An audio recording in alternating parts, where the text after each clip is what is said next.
आज हम आपसे लाइफ मैनेजमेंट के बारे में चर्चा करेंगे। लाइफ मैनेजमेंट, जीवन प्रबंधन। जैसा हमने आपसे चर्चा करी कि हमारे भारत देश की जो दिनचर्या रही है, ये अपने आप में जीवन प्रबंधन ही थी। इसको अलग से पढ़ने की जरूरत नहीं। ये रोज की दिनचर्या जो हमारे पुरखों ने, जो पूर्वजों ने निर्धारित करके रखी थी, यदि उसके अकॉर्डिंग हम आगे जीवन बढ़ाते चले जाएं, तो फिर अलग से जीवन प्रबंधन सीखने की जरूरत ही नहीं थी। भारत देश में कुछ कतई नहीं। लेकिन हमने अपनी भारतीयता को भूलकर पाश्चात्य देशों की जब से हमने नकल शुरू कर दी, तब इसकी जरूरत पड़ी कि आपका राज इस जीवन को, जो तुलसीदास जी ने लिखा कि बड़े भाग मानुष तन पावा, सूर्य तोरे लभ सद ग्रंथ गावा, ये तब हो जाएगा जब हम मानसिक रूप से और शारीरिक रूप से, दोनों रूप से हम स्वस्थ रहेंगे, सानंद रहेंगे, समृद्ध रहेंगे। पर होता क्या है, कभी कभी समृद्धि तो दिखती है कि व्यक्ति बहुत धनवान है, बहुत पैसे वाला है, लेकिन जब उनके आंतरिक स्थिति में झांक करने का तो बहुत दुखी दिखाई देता है। ये फर्क जो है, इसको मिटाना है। हमारा जीवन ऐसा होना चाहिए कि हमारी समृद्धि भी हो। समृद्धि जरूरी है, पैसे जरूरत है जीवनचर्या के लिए, लेकिन आनंद भी हो जीवन में। आनंद के साथ ही समृद्धि रहती है। ये भारतीयता, ये भारतीय जीवन की पद्धति है, ये भारतीय जीवन है। इसको अपनाना है। ये कैसे करेंगे?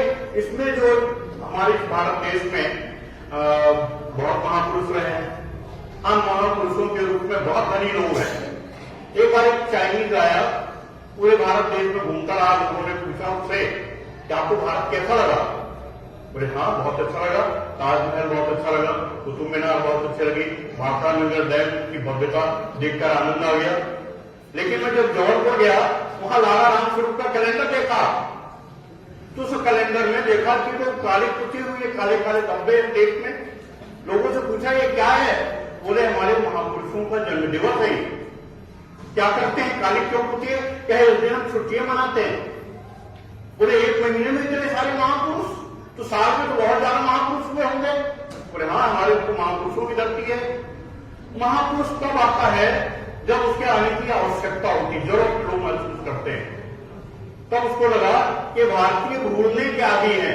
एक महापुरुष आता है, अपनी बात कहता है, कुछ दिनों तक लोग याद रखते हैं, फिर भूल जाते हैं, फिर दूसरे महापुरुष को जन्म लेना पड़ता है। तो हम लोग भूलने के आदि हैं, इसलिए बार बार चीजों को याद दिलाना पड़ता है। तो आज इसी याददाश्त में हम एक ऐसे महापुरुष की बात करेंगे जिसने समाज में अपनी तीखी और सीधी और सच्ची सरल भाषा में बहुत अच्छी बातें करी है और लोगों को झकझोरने का काम किया था। उसके बात करेंगे और उनका नाम है कबीरदास जी। कहते हैं 1 जुलाई के घर में उनका जन्म हुआ। एग्जैक्ट डेट लोगों को पता नहीं, एग्जैक्ट परिवार का भी पता नहीं, लेकिन जो इनका पालन पोषण हुआ 1 जुलाई के घर में हुआ। और इसी तरह के वस्त्र बनाने का वो काम किया करते थे। और उसी के साथ साथ में वो अपनी आध्यात्मिक चेतना को भी उन्होंने जागृत किया, और जो चेतना उनकी जागृत हुई वो समाज को उन्होंने परोसा भी, बांटा भी।